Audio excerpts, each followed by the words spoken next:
Well, now that I noticed that I was muted, I can talk a little bit more freely.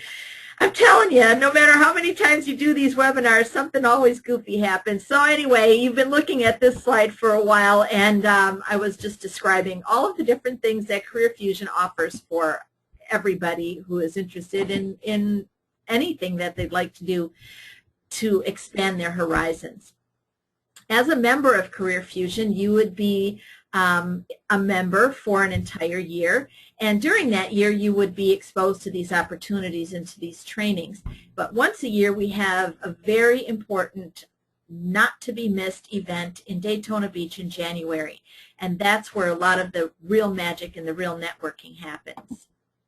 We offer opportunities to speak very freely and often with owners of companies and managers who do the hiring at various companies across the dental spectrum. They are looking for employees. They are looking for people to write articles on their topics or their products.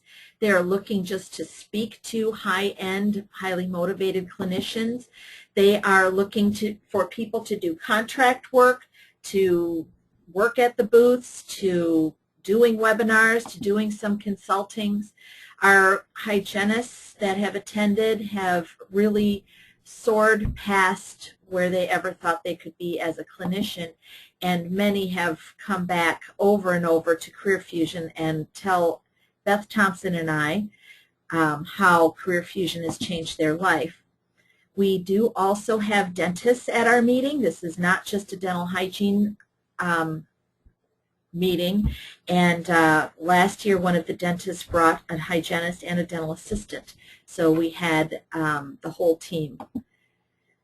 We bring people together so that they can network with one another, so that they can fuse their passion and their talent with whatever's next in their career. My name is Shirley Gutkowski. I'm the CareerFusion coach, and I have been with CareerFusion since 2008, and I kind of help run all these webinars. And I am grooming this year Jodie Heimbach to help me, and she's done a lot of the background stuff, and Sandra Berger, who many of you already know. Today we are going to be talking about the secret life of a sales rep, and we have our friend Jodie Heimbach, who has been a CareerFusion member since before it was CareerFusion, and she'll tell you about that.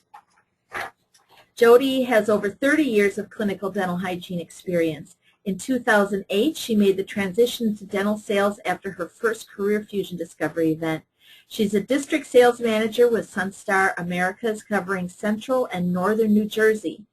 Jodie loves using her vast clinical knowledge daily when consulting with dental offices. She's a 4-time CareerFusion attendee and the New Jersey Dental Hygienists Association President Elect. Awesome. So we would like to encourage you to type your questions in on this little question box off to the right here. And we will now turn things over to Jodie. And she will take the screen. Ta-da! And through the magic of super technology, Jodie Heimbach. Hello, everyone. Thanks for being here tonight. I really appreciate it. And just some background from the registration questions we asked, so you know about the group of us that are here. I believe 42 registered, 12 are interested in being sales reps, 6 are already sales reps. Half of the people that registered work full-time, the others work 20 hours or less. 7 of you see sales reps every month, 10 of you see a sales rep every week, 10 see sales reps once in a while, and 1 never sees sales reps. And the other question was about overnight travel. 15 of you thought there was 10% travel, and 27 thought there was 25% travel. So those are things that we'll all talk about. So again, the title is Secret Life of a Sales Rep. My life will not be so secret anymore, and you'll know everything I do and how much I work. So it's not going to be a secret any longer. So if you're thinking about dental sales, you know, people think it's very glamorous and all these fun things, and there is a lot of fun, but what goes behind the scenes is a lot of work. So I'm going to just give you the real picture of it. Is it glamorous or not? It comes off looking very glamorous at times. And we're going to go to our first poll question.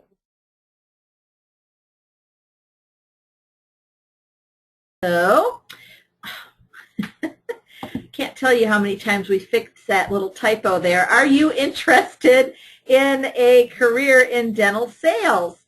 And I guess we kind of know of the people that registered for the course, but of the people that are actually here today with the course, we've got a little over half of you have voted. I can't tell you how many times I've pressed Save Changes, and it's still kind of goofy. So we've got almost 100% of the people have voted, and about another couple seconds here, and we're going to close this poll, and we'll see what the answers are. All right. Let's see. 46% of you are interested in a career in dental sales. 12% of you are not, and about half of you, 42%, are thinking, well, maybe I may be interested. So that's kind of cool.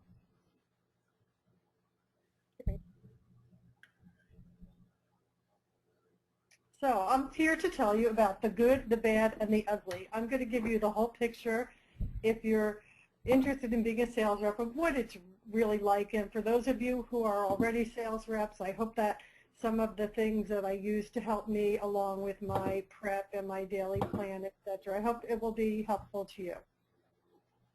So the good is obviously making your quota, making bonus, also working hard but having fun and making a difference, new acquaintances, new customers, building really strong relationships with your customers goes a long way. The bad is working in the pouring rain like I did today, getting soaking wet. Also, sometimes I feel like I carry as much stuff when I work meetings and lunch and learns and all like this person with that cart. That I would call the unglamorous part of the job. The other part, which we should talk about, is our restrooms. It's really easy when you work in a dental office to have a restroom there, but one thing I've learned as a sales rep is you have to start to learn as you're out on the road where the Dunkin' Donuts are, and you'll remember, oh, this is the building that has the bathroom that doesn't have a lock on the door, that I don't have to ask for a key. So you're going to start to really need to know where all the restrooms are because you will need them. The ugly is, this is what my car looks like sometimes after a working day, living in my car, eating in my car, and then also, working in all types of weather. And you really have to get used to the rejection in offices. And you have to have a thick skin and just kind of roll with it. Some people are rude, and the way I handle it is I just play this little game in my head sometimes is, when I feel they're a little rude, I'm like, I don't even care if they buy anything. I just want them to be nice by the time I leave the office. So these are all the things that you deal with day in and day out, and you do learn how to handle it as well. Unglamorous, working in the heat when it's 100 degrees, it's really hard to look nice when your clothes are stuck to you. I would rather work in the freezing cold than the heat. And, I bring water with me, blast my air conditioning, etc. But that's one of the things that as a sales rep you deal with. You have to go to work. If it's 110, you still go to work. So do you think you would like to go into dental sales? Best thing to do is talk to, your dental dealer reps that come into your offices, your Benco, your Patterson, your Shine, your Burkhart reps, and ask them, what they like about it, what they don't like about it, if they have any recommendations for you. You're using your network, and just really inquire and get the whole picture. Also talk to the manufacturer reps that come in. People ask me all the time, and that's one of the reasons why I decided to do this webinar. People say, oh, I really want your job. I really want your job. But a lot of people just don't understand what it's like. So the more people you can talk to get the full picture, the better off you will be to see if it is something you're interested in. And we're going to go to our poll question number 2. So if you'll just take a couple seconds here and answer this poll question about asking about the education that you think companies are looking for to hire a sales rep. Got about 2/3 or 80%. Everybody's got a quick trigger finger today. Couple more seconds here for the last couple to vote. I think that's about it. And let's see what the results are. Do most companies require a bachelor's degree in order to be hired as a sales rep? 52% said yes, 26% said no, 15% thought maybe, and 7% really just didn't know. So Jodie, do you need to have a bachelor's degree in order to be hired as a sales rep? For my position that I applied for, it was something the company was looking for. It was one of the requirements, but I believe because of my networking, and I had written some articles for RDH magazine, and I think because of my clinical experience of 31 years and being involved in my professional organization, it was definitely not as important. You know, I do urge people to get their degrees, because I think if two people are interviewing for a position and they're both liked as much, I do think the person with the higher education would get the position. But I think a lot of companies, again, if you're a networker and you're involved in your hygiene association, it will really, really help you, as well as having clinical experience. So I think that it can be overlooked. I think Philips is one of the companies that may not even want to speak with you if you don't have your degree. But again, I think it all depends on, you know, your network and who you know and who they know and so on. So I don't know that it's always required. I think there can be ways around that. So don't let that stop you, for sure. Okay. I think, again, the companies are looking for experience. You know, sometimes people say, oh, dental hygienists don't have sales experience, but, you know, we're selling dental treatment and not selling people on their disease, but you're educating them and, you know, you're getting them to own their problems. So you are selling a service to them. They're looking for people persons. Again, they're looking for networkers. All these things are going to be in your favor. Then you have to decide, is it for me? And then what do? You know, there's dental headhunters, and once you decide you want to do it, you have to tell every person you know. You just have to tell every rep that comes in your office, you know, your manufacturers reps, your dental dealers, your hygiene friends. Just let everyone know that you are absolutely interested in a position, you know, with dental sales. Spread the word. The power of spreading the word is amazing. Now, I went to it was Career Flow in 2007. I was very fortunate to have been chosen to be a recipient of a GC America scholarship. I wrote an essay on MI dentistry, and it was a 5-day retreat in California. And I always tell people, I apologize if there's men on this call, I always tell people I got balls at CAREERfusion. I just got out of that 5-day retreat and I was ready to conquer the world. I had been thinking about making a change. I'd been in clinical dentistry for about 31 years at that time, and I just wanted more. And it just gave me the power to say, hey, I could do sales, I could do this, I could do that. After I wrote some articles, and it was just an amazing thing. And you know, the power of your network is, the way I got my job was Sandra Berger, who's a hygienist and a friend of mine, called me up to tell me that the Sunstar rep was leaving and she was going to GC America. And I actually said to Sandra, goodbye, I want that job, and I hung up on her. And I called Lynn, who was the rep, and I said, listen, I heard you're going to GC America. It's a great company. You know, I know people that work there. Congratulations, good luck, and I want your job. So I interviewed, and here I am. But I really have to say, CAREERfusion just gave me that push, that oomph, that I had the courage to know that I could do other things and to believe in myself. And also the skills and the network and the support they gave me, you know, all year round, all the time, was incredible. Again, your networking will help you with everything and anything. I have gotten numerous customers as a result of my involvement in ADHA, just meeting people I haven't met before. So it's really been phenomenal, and I'm proud to support my professional association too. You need to learn a lot if you're interested. You know, find out what's going on in the dental industry. There's First Impressions magazine, which is for dental dealers. It's great to see what's happening out there. There's Dental Sales Pro, which is an online website. There's also Proofs magazine, which gives you the heartbeat of the dental industry. And they're all free. So you can just go on, the websites are there. After this, if you need to contact me because you don't have time to write them down, I'm more than happy to do that. But the more knowledge you get and learn, and you have to keep current with all this stuff, it will help you. There's so many books you can read. There's Jeffrey Gitomer has the Little Red Book of Selling. He has other sales books. There's Seth Godin, people love him. There's Zig Ziglar. And you know, you have to take from these things what works for you. You can't do someone else's thing. You have to be comfortable in your own skin when you know, get these ideas and techniques from them. I'm going to talk about the different types of sales reps that are out there.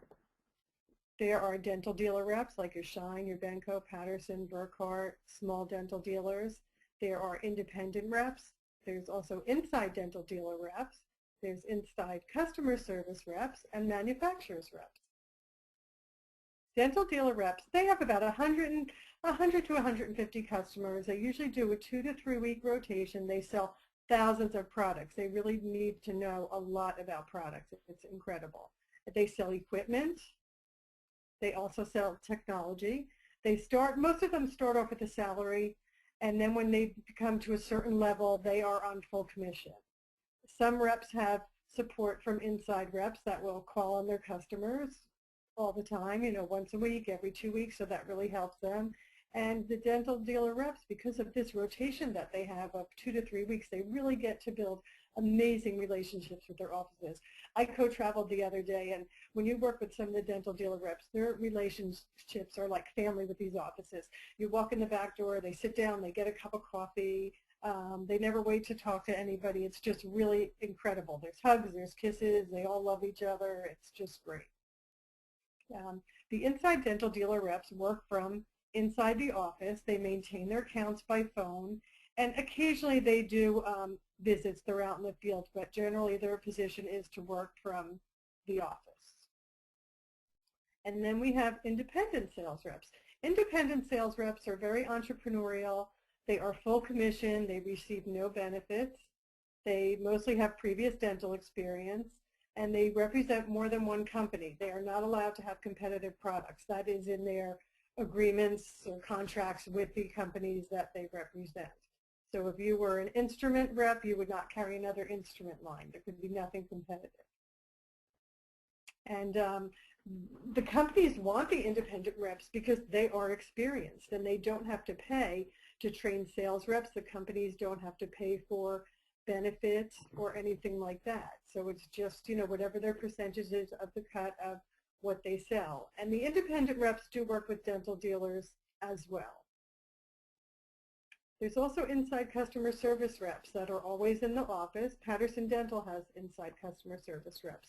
And some of these small dental dealers have inside customer service reps as well. They support the outside sales reps, and they just field all the calls coming in to help the customers. Now, what I am is a manufacturer's rep. I have a delegated territory, which all manufacturer's reps do as far as I know. And some manufacturers represent companies that sell direct to the dental office, and other manufacturers' reps work only through dental dealers. My situation is a little bit unique because we sell both ways, direct and through the dental dealers. So your responsibilities as a sales rep, you have to find the key to maintain and grow your existing customer base while also increasing your new business. So it's really finding a balance. You always want to exceed your quotas and your goals.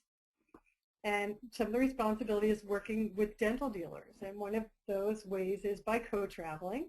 And you have to realize when you're co-traveling, you're spending usually a half a day or a day with a dental dealer rep. You're getting to meet their customers, which can help you the next time you're in the area, because then they know who you are. Oh, I was here with Jerry, do you remember me? Whatever. It's a foot in the door. You have to remember you're a guest in their car for the day. Sometimes I bring them snacks, I bring them water, and we really help each other. I educate them about my products while we're driving around, and then we sell together when we're out. And one thing you have to remember is if you work with dental dealer reps, there's a lot more dental dealer reps than there are manufacturers reps. So the dental dealer reps can really get a lot of business for you and leads, whatever. And they're great to work with. I mean, some are just really, really incredible. It's a lot of fun.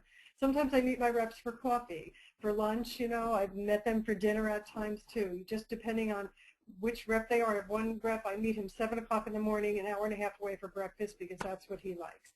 So you just kind of find out what they like, and then you make your arrangements to meet with them to go over products and customers and programs, etc. So you really have to work well together with your dental dealer reps.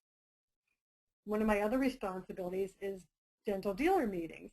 And when I first got my job, I had to go to a dental dealer meeting, and I was not prepared as far as speaking in front of a crowd of 50 people. I was a little shell-shocked, but I have to say, from CAREERfusion, my comfort level has really gotten to be so much better. I'm actually enjoying it, getting up in front of a crowd and speaking, and it's a lot of fun. So it's a big part of our job. We go to the dental dealer meetings, we train them on our products, we tell them what's new, our newest programs, we book co-travels with them. And I also go to visit my dental dealer branches. There are inside customer service reps that aren't available to come to the branch meetings when you have the sales meetings to train the reps. So I go in and I speak to them and talk to them about, the promotions and the products, whatever's new, whatever's going on. Sometimes I just stop by to say hello and bring them toothbrushes or whatever. Sometimes I bring food and snacks. I also put packages with samples and literature in the dental dealer reps' boxes. Dealer communication is another big part of being a sales rep if you're working with the dealers. There's constant phone calls, email blasts, and one thing you really have to find out is talking to them how they like to be contacted. Some say, oh, I never open my email, which is amazing in this day and age. Can you mail the stuff to my house? So once you get to know your reps better, you can ask them, how do you prefer to be contacted when we have something new, when we have promotions? And that works really well when you find out. Other responsibilities are working the dental trade shows, which I absolutely love. My coworkers think I have a sickness, but I just love the meetings. I'm in my element. I love talking to everyone. I love our products, so it's just a lot of fun for me. And I actually got to do a little video for YouTube when our CAREERShield product came out, so that was fun. And one thing I will say, as a rep, anytime you have an opportunity to do something that your company asks you to do that just might be above and beyond, take advantage of it and do it, because you're learning another skill and you're making yourself more valuable. I actually was asked to do a presentation with a diabetes educator at one of the trade shows. And I worked on the PowerPoint, with the diabetes educator on my own time, at home. And you know what? It's just something that makes you more marketable. You learn, and then your company knows, well, I can go to her to ask her to do this. I know she likes to do these extra things. So just make yourself more valuable. We also do study club meetings, which I was just packing my car for one, which I have actually 2 meetings tomorrow. And at the study club meetings, sometimes you have a few minutes to get up and speak about your products, or else you'll be at a table as well, and you'll show your products, your promotions, talk to people if they have any questions, and it's a great way, to network and to meet potential new customers. And I really enjoy that too. And then also CE programs. Some of the dental dealers have full-day CE programs, the Hygiene Association, etc. Being there is just great. I love the New Jersey meetings because it's in my territory, and it's great. It's great, all opportunity. You have to look at all the stuff that it's opportunity, just being exposed. Now, as far as travel, I would say my travel, if you took the whole year together, it's probably about 10%. when I'm working, 90 miles away and I'm going to be back-to-back days, I will stay out overnight. And again, this all depends on different companies have different policies if you're allowed to stay out or not. There's times when we worked a Greater New York meeting and I'm there in New York for 5 days. I love that part of it. It's just all opportunity. It's a lot of fun. You get, well, New York I've seen, but I've worked meetings in California. I've worked meetings in Las Vegas. So again, the travel is part of the job. I was at a very good time in my life where my youngest daughter was going away to college when I started the job. So it's kind of like I'm free to travel any meeting and work anywhere whenever I want. And I enjoy that part of it. But it's not glamorous, though, I have to tell you. But it's fun. So managing a territory can be challenging. Like I said, the key is, keeping your existing customers happy and growing them and increasing your business as far as getting new customers. So what is a territory? Your territory is a designated area. It's done by state, or it could be multiple states. It could be by city. It could be by zip code. Mine is by zip code. It could be by county. And your territory is like a little baby. You have to nurture it. You have to feed it. You have to grow it. You have to take care of it, with all your heart.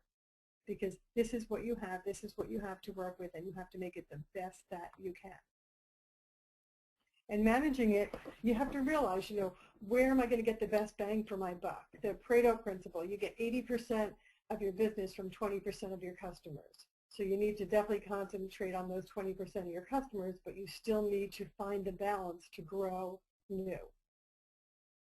Again, you just always want to exceed your quotas and live to sell. You have to know your products. It's really, really important. If I don't know something about one of my products, I will, not BS because it makes you uncredible, but I will find out and I'll get back to the customer. If they need to know something I don't know, I always, will call back and say, I don't know that, but let me find out for you. When you know your customers, you're going to get loyalty from them. When you remember things, little things, just, I write stuff down so I remember, oh, Susie just had a baby or this or that. Just know them. Anticipate their needs. Okay, poll question number 3.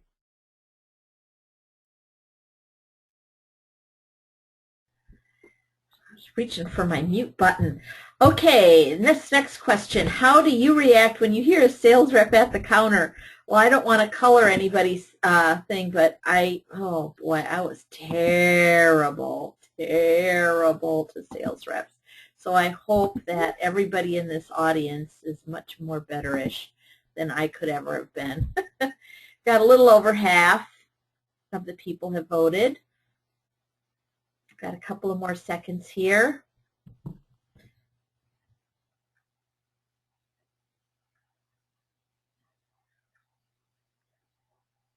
All right, that looks like everybody. So let's see what the results are.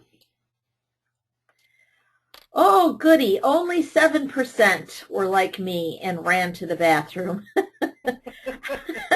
don't know what it was. I don't know. Anyway, that's my past.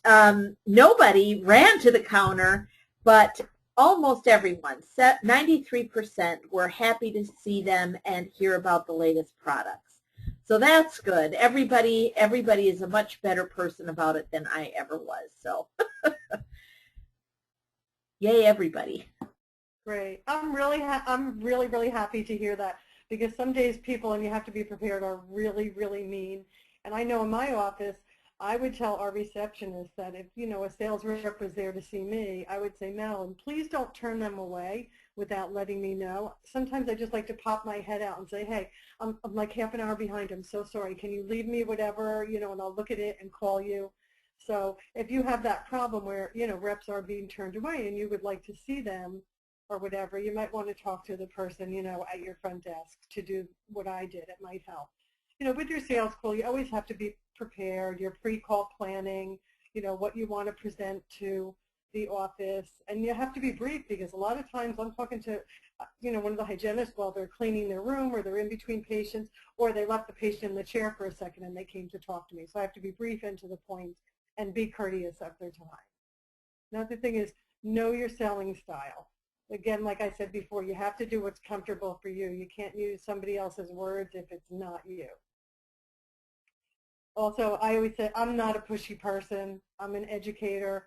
You know, I like to educate my customers, and I feel like I'm a consultant more than a salesperson, although I am a salesperson. So to me, pushy was always a turnoff.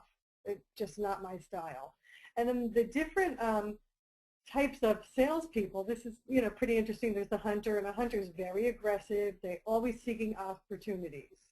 But sometimes they're into quantity, not quality, so some of the leads they get may not be good because they're so busy seeking new opportunities and rushing. They might be, you know, have like half leads that are no good. Then you have the farmer who's very nurturing. They're great at maintaining their accounts. They're motivated while business is good, but they're not so motivated while business is bad. The shopkeeper would be inside sales. They're not comfortable being out, but they're great inside. And then you have the repairman. I wouldn't mind if he came to my house.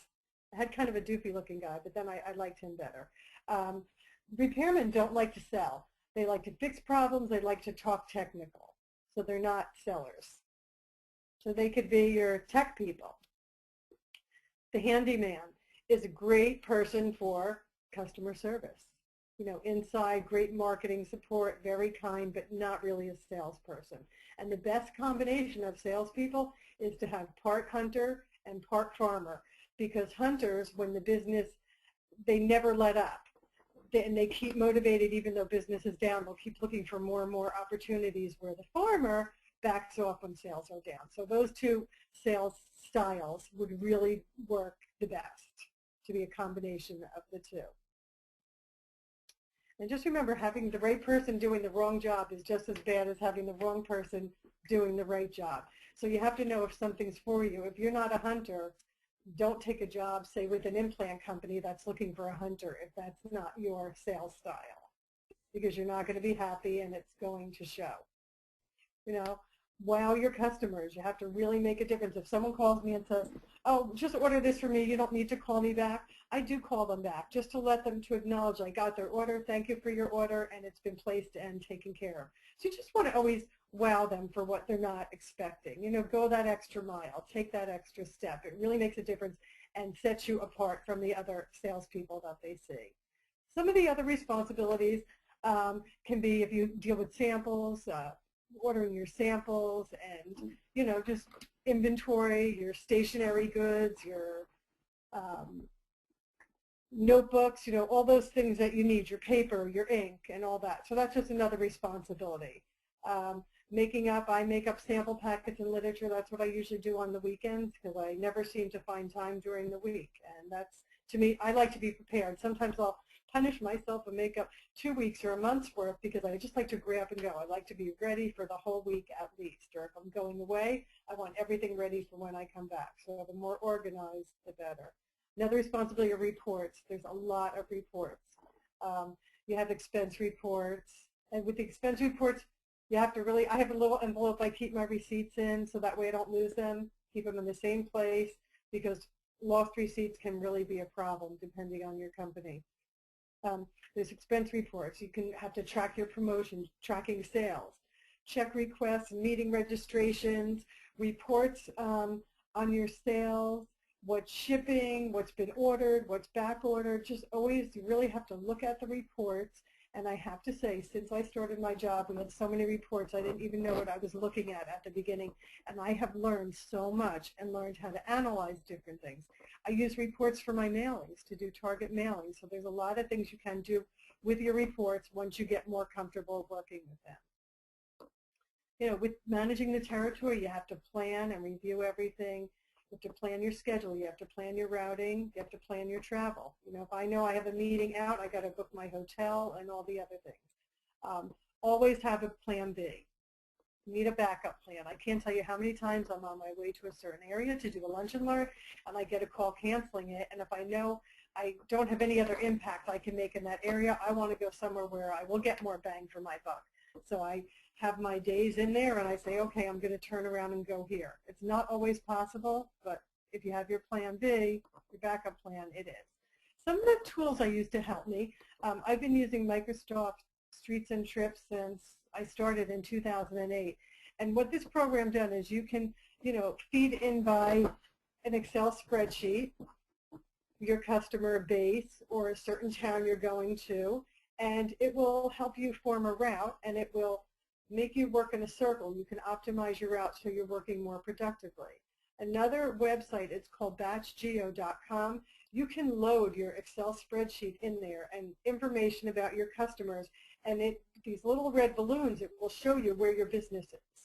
So it's kind of cool. If you're not really sure what your more concentrated areas are, that's a great way to look at it. And this is just an example. It's a cross-country route, but for Streets and Trips, what the routing looks like. With a town, like I said, it's more in a circle or several towns. And what's nice with Streets and Trips is you could save your route, and when you're going back to that town, I just remove addresses, take in, and you could just change it at any point. Another thing that I've been trying is called Badger mapping. And one of my dental dealer reps hooked me up to this person, and what it is this is beta testing for our new routing program for salespeople. And you can give them your accounts, and they feed it in, and then they, again, it's these little red balloons which will show you where your customer base is, and when you touch on the dot, you can add it to a route. So you can do a lot of things, and pretty soon it will be color-coded so you'll know your A, B, and C customers. So this is very interesting. It's done on a tablet or a computer, but during the day you would need a tablet with internet access. I happen to have my own tablet not provided by work, so I've been working with that, which is different than carrying a paper route. And again, you can optimize the route, and it's just very, very interesting. One thing, if anyone is in sales and is interested, you can contact Aaron at badgermapping.com. I got his permission, and he provided me with this slide here, or contact me later. And it's very, very cool. This is definitely the way of the future.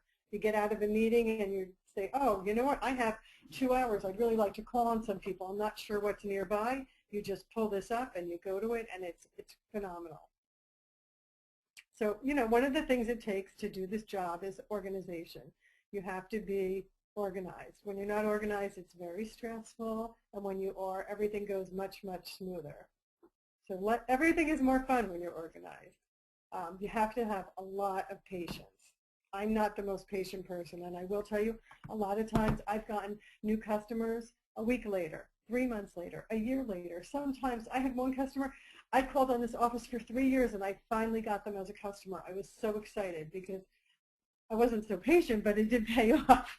So patience is a big thing. You need to build relationships, expand your network, and it's just great. I've met some incredible people, and I've learned a lot from the offices. The other thing, I try to be the source to my offices.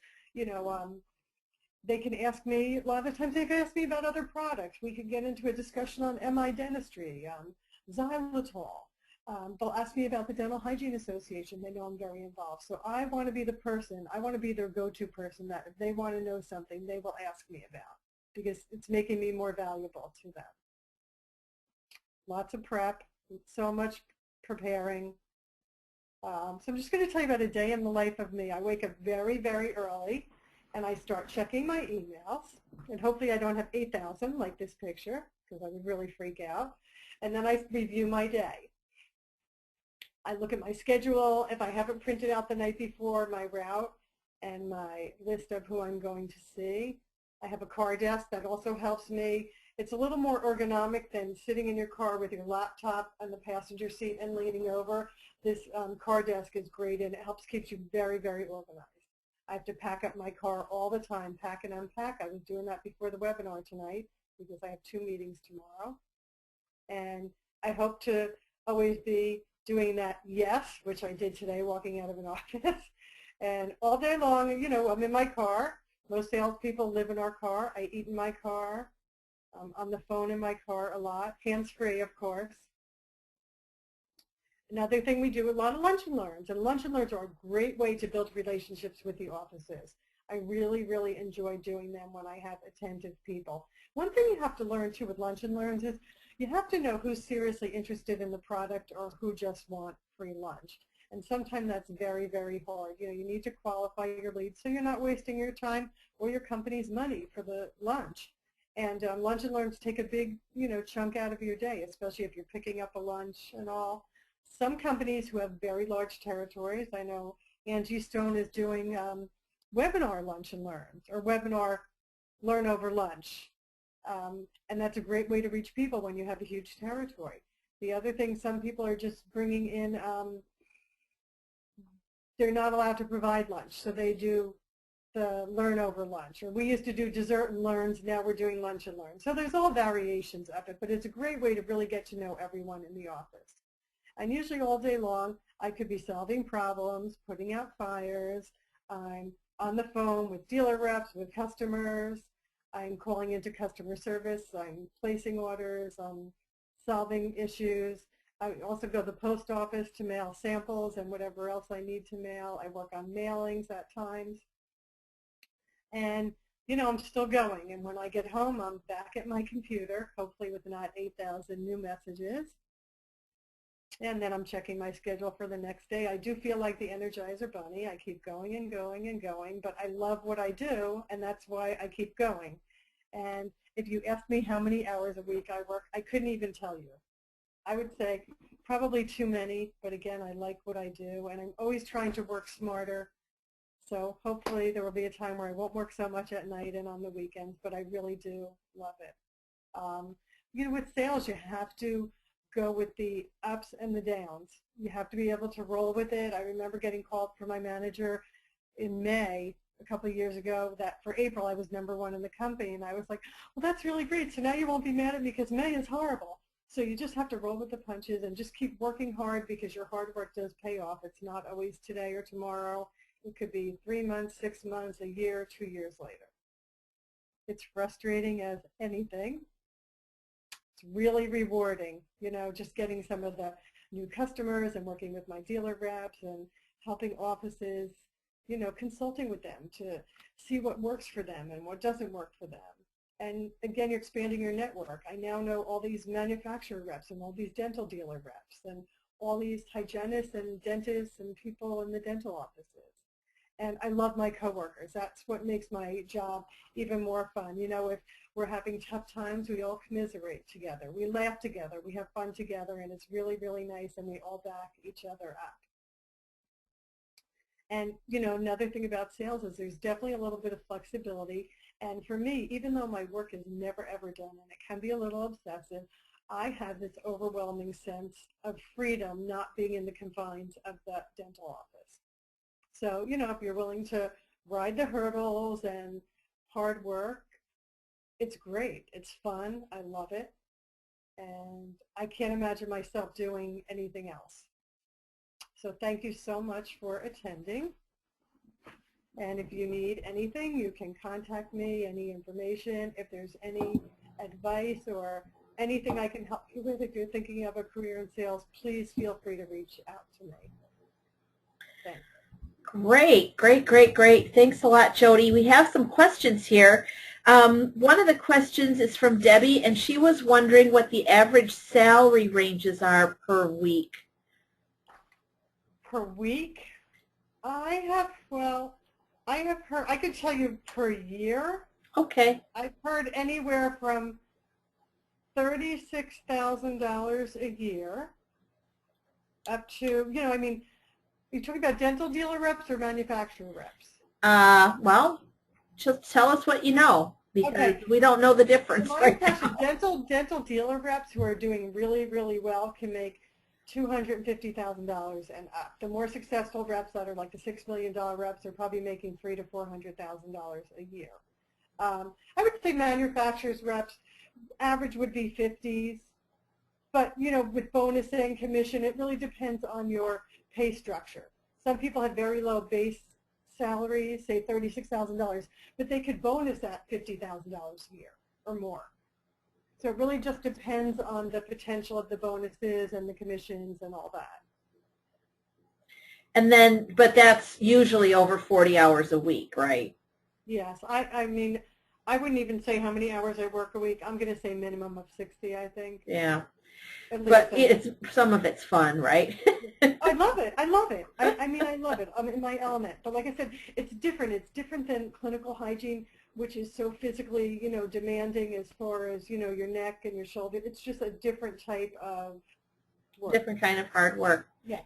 Okay, Jen wants to know, she would like to let you know that she has gotten snubbed by a few reps, not realizing that she gave input and recommendations for purchases. So it kind of goes both ways. I want to also say that I wasn't horrible. I just wasn't available. Yeah, that's interesting. I usually ask when I walk in an office, I used to ask when I first started, who does your ordering? And then I said, you know what, that's not really right, because when I was in my office, Laura, our dental assistant, did the ordering, but I did the deciding for the hygiene products. So now I'll ask, if I'm prospecting, who does your deciding and ordering for your hygiene products or something like that? Or I'll just ask, is anyone from hygiene around, or, available? And, when I found, too, when I walk in and I say, I have some new products, I'm really excited to show Laura, is she available? It usually gets me right in when I say something like that. Excellent. Okay, about the lunch and learns. Yes. Do you have an expense account for those lunches? How does that work? Yes, I do. I do. And, you just have to be really, really careful. What I say is to take the response, because people can really take advantage. And I remember once I was doing a lunch and learn, and I was fairly new, and I went to pick up the food, and it was like 3 boxes of Italian food for 8 people, and I almost died. So now what I'll say is, some companies say like, $8 or under, $10 or under. I just say nicely when I call up, if they're ordering the food, I say the company asked me to ask you, or the company asked that you keep it under $10 a person. Oh, so because that way it's not me asking them. That's what I do. So you don't make the decision of where to get the lunch from? I'll usually ask them what's around, because a lot of times I know the area, but I don't really know the restaurants or anything. For which ones they want to avoid, or? Exactly, right. So what I'll usually do is have them call in. If it's someone that delivers, sometimes I'll have it delivered. If I'm working right by there, I'll stop and pick it up. Yeah. Do you have any idea about the salary ranges for independent reps? I do not, because some of them represent 4, 5, sometimes 6 companies, so I really don't. I just know they're full commission. And they must do very well because they have no benefits. And they drive nice cars probably, huh? Yeah. Okay, so you mentioned getting to know your products and stuff like that, and how do you get to know about your products? I mean, for your particular product line, you probably used all those products. I use most of them in my clinical practice, and and you have to use them. You can't sell something if you're not using it. Like when we had our Perio Shield come out, I used it for 5 months, so I could tell the offices my experiences of it. So that's the only way you learn about the products? What if you're learning implants? Does that mean you have to place implants? No. I read up on them. I study the catalog. Do you have training? Do you have actual training sessions? We have training, yes. When you first start the job, you have training. Yes, absolutely. There's a training process, yes. Do you also have training like once a year or something to get you up to speed on all the new products, or do you just absolutely, yes. We have sometimes webinars, sometimes in person. Yep, anytime there's a new product. Okay.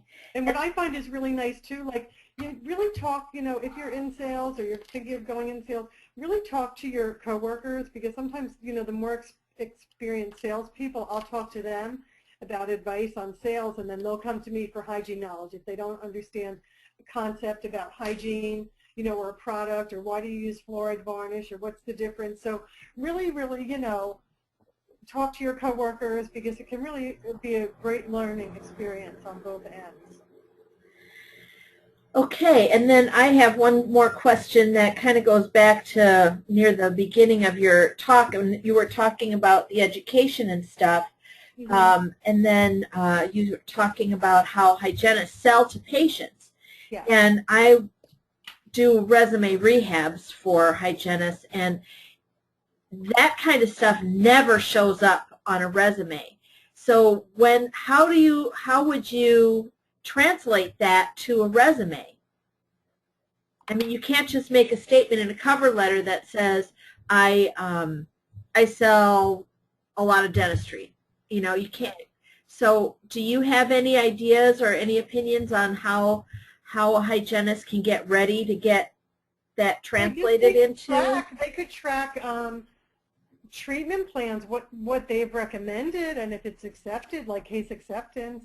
I did, I think I tracked my increase. I helped her practice from, it was 2 days a week with Swiss cheese for holes. It was a new practice. Mm-hmm. And by the time I left, it was 4 full days of hygiene that I helped, you know, grow it to.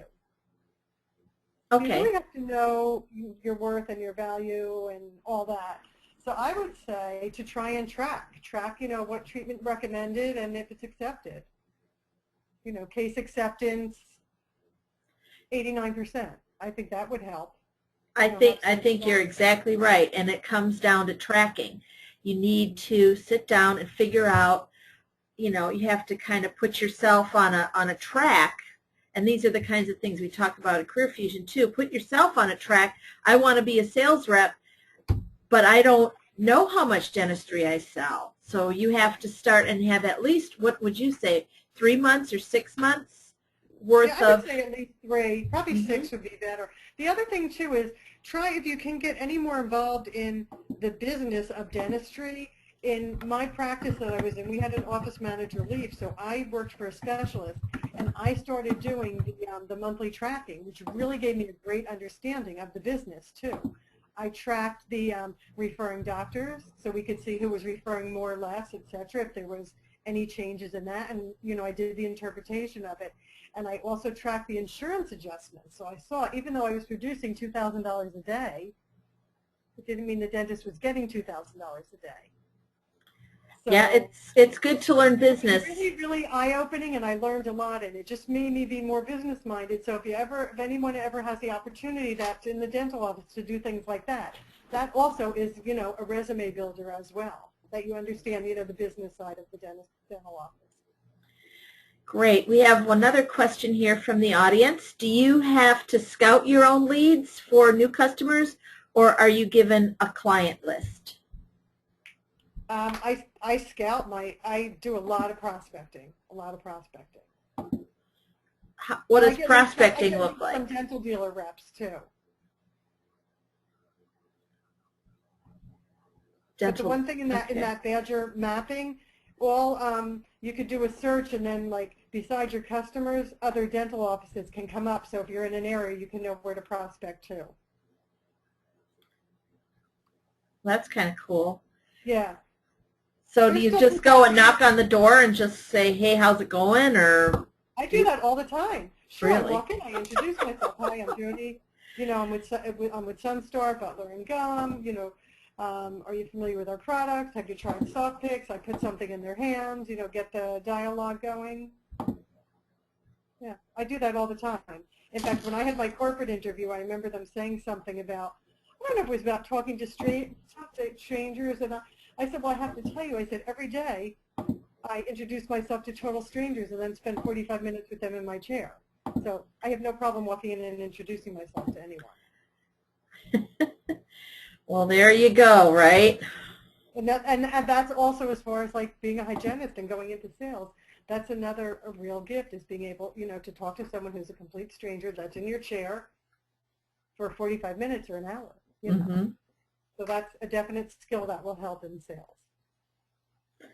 Well, thank you so much. Now I closed this little window here. I think we are out of questions. Just check this one more time.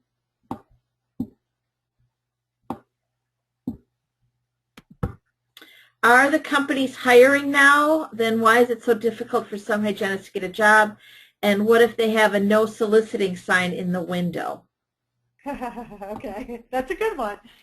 Usually, it's funny, I walked into an office one day, I will usually, unless I know I've been there before and they really don't want soliciting, I know my office, we had a no soliciting sign, and it was really for people selling artwork and stuff. It wasn't for dental products. So one day I walked in an office very carefully, they had no soliciting, and I said to the doctor, I said, is your no soliciting sign for dental products? And he said, no, not at all. And when I walked in, he goes, I am so happy you're here. And I almost died. Whoa! I was like, oh my God, this is like, and I still remember that. He was the nicest guy, and he's become a customer, you know. And some people will say, oh, we don't have time to see reps, whatever, and I'll just say nicely, okay, I'm sorry. I said, would you like me to leave this information with you or not? So I just usually will ask, and I won't go back if they say we don't have solicitors. But generally, it's like for artwork and things that aren't involving dentistry. What was the other part of the question? Well, there was a second person was wondering about who's hiring or if there are companies hiring now, and why is it difficult for some hygienists to get a job? I can answer that second part of that, but if you could kind of talk about hiring. I heard that Colgate was looking for someone. I don't know if the position, like in New Jersey, has been filled. I think I know Oral-B was cutting back on a lot of their reps, and I think that everyone is just like cutting back a little bit. I mean, New Jersey has only ever had 2 reps as far as I know, like with Sunstar. You know, there's been like Northern and someone in the South. We have some reps that have more than a state. So it just really depends on the companies and what's going on then, and if there's something open in the area. Mm-hmm. You know, there's some companies that reps never leave too. Some, I know implant companies have a much higher turnover, and they're more hunters. Okay. And then the reason that it's difficult for some hygienists to get a job is usually because they don't know how to present themselves on paper or in an interview, and that is those are 2 really difficult things to do. And by not having your numbers and not tracking for months in advance and knowing the answers to things like how many perio patients have you had last month or in a regular schedule, that is really hard to manufacture after you've lost your job. So it's real important to have that. Also, as Angie Stone is pointing out, having a portfolio is real important. To help you keep track of everything. Well, thank you so much, Jodie, and thank you everybody for coming. I'd like to make sure that you see yourself right here for next year and join us in our ever-growing group of CAREERfusion members. Our next webinar is in a couple of weeks, April 9th, CAREERfusion Perio Protect webinar with Julie Young. She's using Perio Protect in her office, so if you have any questions about that, I would encourage you to attend as well. And the week after that, we have our CAREERfusion Partner webinar with Lori Bernardo talking to us about some of the Oral-B products. So, like us, find us, follow us, and don't forget and spread around that the early bird pricing for CAREERfusion 2014 is ending the end of March. So I hope to see all of you that are on this webinar at CAREERfusion and becoming a member. Thank you. One more thing? Oh, sure. I just wanted to say CAREERfusion has really made me push myself to my limits and, go out of my comfort zone. A webinar was one of the skills I really wanted to develop, and I have to tell you, Shirley really worked with me every step of the way, so that I could do it. So if you're, have fears of anything, believe me, your fears will be gone, because it's just amazing support. And I'm so happy that one of my goals, that I reached it by learning how to do a webinar. So thank you, everyone, so much for being here. I think you did an excellent job. Thank you, Jodie. Thanks, everybody. Good night. Good night.